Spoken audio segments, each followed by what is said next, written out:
কোরআন শরীফের ভিতরে 1000 ইলমের কথা রয়েছে। কোরআন শরীফের ভিতরে 92টা আয়াত শুধু নামাজের কথা রয়েছে। কোরআন শরীফের ভিতরে 62টা আয়াত জিকির সম্পর্কে রয়েছে। সমাজ বিজ্ঞান, নগর বিজ্ঞান, সামাজিক বিজ্ঞান, সবটি মানব জীবনের প্রত্যেকটি বিভাগ সম্পর্কে কোরআন শরীফ আলোকপাত করেছে রাষ্ট্রবিজ্ঞান। জোরে বলেন সুবহানাল্লাহ। সুবহানাল্লাহ। 10 জন জাহান্নামীকে শাফাআত করে জান্নাতে নিয়ে যাবে। জোরে বলেন সুবহানাল্লাহ। হাফিজে কোরআনের আব্বা জানের মাথার মধ্যে নূরের তাজ কিনে দেওয়া হবে। কিয়ামতের দিন এইভাবে চমকিবে, সূর্যের আলো নাই হয়ে যাবে। হাফিজে কোরআনের আম্মা জানের পেটকে সোনা দিয়া বানায় দেওয়া হবে। জোরে বলেন সুবহানাল্লাহ। হাফিজে কোরআন বামুল হাফিজে কোরআন 10 জন জাহান্নামীকে শাফাআত করে জান্নাতে নিয়ে যাবে। জাগির বাড়ির মানুষকে নিয়ে যাবে। টাকা পয়সা দিয়ে সাহায্য করনেওয়ালা জামাতকে নিয়ে যাবে। এই মাদ্রাসা পড়ানেওয়ালা সহযোগিতা করনেওয়ালাকে নিয়ে যাবে। এই হাফিজ কোরআন যখন আলিমে দিন হবে, একজন বামুল আলিমে দিন হাজার হাজার মানুষকে শাফাআত করে, মুসলমানকে শাফাআত করে জান্নাতে নিয়ে যাবে। জোরে বলেন সুবহানাল্লাহ। আমার বাবা সিরা, আমি তো কালেকশন করি না, আমার কালেক্টর বক্তা আছেন, আমি শুরু করে দিলাম, উনি চালাইবেন। আমি আবার রাত্রে যদি আল্লাহর হুকুম হয় আমি আসার চেষ্টা করব, শেষ মোনাজাতটুকু করার আমি চেষ্টা চালায়া যাব। যেহেতু এটা আমার, এটা বাড়ির মতো, আমি আসার চেষ্টা করব, কিন্তু আমি ব্যাপারী মানুষ, আমি দোয়া দিয়ে যাব। আমার কালেক্টর মাওলানা কিনা আনোয়ার হোসেন সাহেব, ওনার কণ্ঠ, ওনার জবান, ওনার দিমাগ, ওনার আওয়াজ, ওনার বিষয় সবটির মধ্যে যেন আল্লাহ বরকত দান করেন। জোরে বলেন সুবহানাল্লাহ। আমার জন্য দোয়া তো করবেন ইনশাআল্লাহ।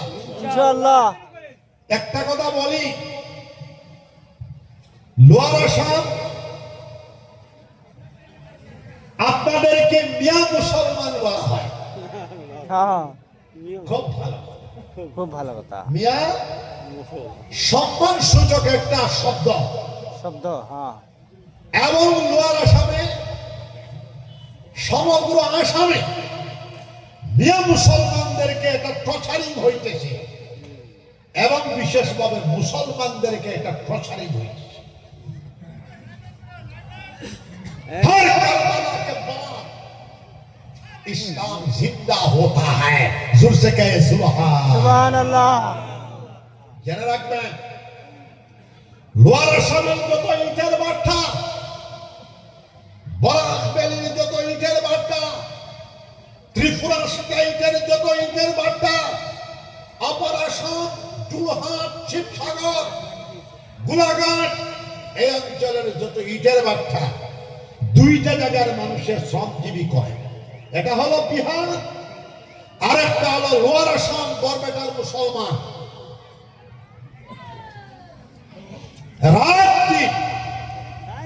রাত থাকলে না দিনের মজা নাই, দিন থাকলে না রাতের মজা নাই। আল্লাহ পাক রব্বুল আলামিন বলতেছেন, বাদা হুসরি ইউসরা। জোরে বলেন সুবহানাল্লাহ। প্রত্যেকটি কষ্টের পরে আসামি এসে যায়। আজকের মঞ্চে, আজকের এই টাইম লেখে নেবেন ইনশাআল্লাহ। আমি বলে গেলাম, যে জাতিকে টর্চারিং করা হয়, আগামী 20 থেকে 30 বছরের ভিতরে লোয়ার আসামের মিয়া সম্প্রদায়ের মানুষ সারা আসাম স্টেটের মধ্যে সবচেয়ে বেশি শিক্ষিত জাতিতে পরিণত হয়ে যাবে। জোরে বলেন আল্লাহু আকবার। জোরসে বলেন আল্লাহু আকবার। আল্লাহু আকবার। পৃথিবী সবচেয়ে ধনী রাষ্ট্র মিডল ইস্ট, ভারতবর্ষের লক্ষ লক্ষ হিন্দু মুসলমান মিডল ইস্টে কাজ করতেছে। আরব আমিরাত, সৌদিয়াতুল আরবিয়া, কাতার, কুয়েত, ইয়েমেন, দুবাই